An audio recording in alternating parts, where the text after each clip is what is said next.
कभी गुदड़ी का लाल और गरीबों का मसीहा जैसे नामों से पुकारे जाने वाले लालू प्रसाद के राजनीतिक सफर पर चारा घोटाले ने ब्रेक लगा दिया। अलबत्ता वे राजद सुप्रीमो बने रहे, पर चुनावी राजनीति से 2009 के बाद से ही दूर चले गए। छात्र राजनीति से अपने राजनीतिक करियर की शुरुआत की थी।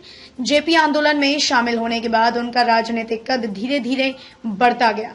राजनीतिक व्यवस्था में अंतिम व्यक्ति को आगे करने की कोशिश में वे लगातार राजनीतिक सीढ़ियां चढ़ते गए। लालू की राजनीतिक सफलता को कथित घोटाले के कारण ब्रेक लगा। हालांकि उन्होंने अपनी पार्टी की कमान को हमेशा पकड़े रखा और धीरे धीरे संसदीय राजनीति से दूर होते चले गए।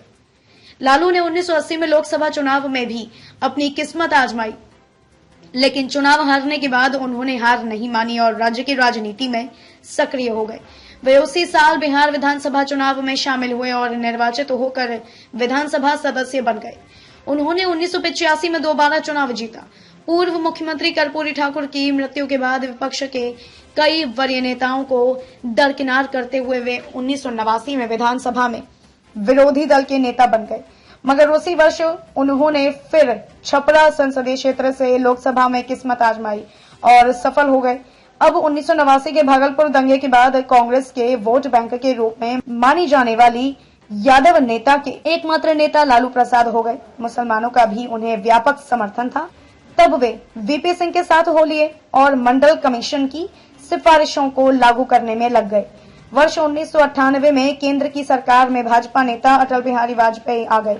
वहीं वर्ष 2000 में राजद बिहार विधानसभा चुनाव में अल्पमत में आ गया। तब नीतीश कुमार ने सीएम पद की शपथ ली, लेकिन उन्होंने 7 दिनों में ही इस्तीफा दे दिया। इसके बाद पुनः राबड़ी देवी सीएम बनी। लालू प्रसाद की दोबारा सत्ता में आते ही चारा घोटाला उजागर होने लगा। कोर्ट के आदेश पर मामला सीबीआई को गया और सीबीआई ने 1997 में उनके खिलाफ आरोप पत्र दाखिल कर दिया। उसके बाद लालू को सीएम पद से हटना पड़ा। उन्होंने राबड़ी देवी को सत्ता सौंपी और जेल चले गए।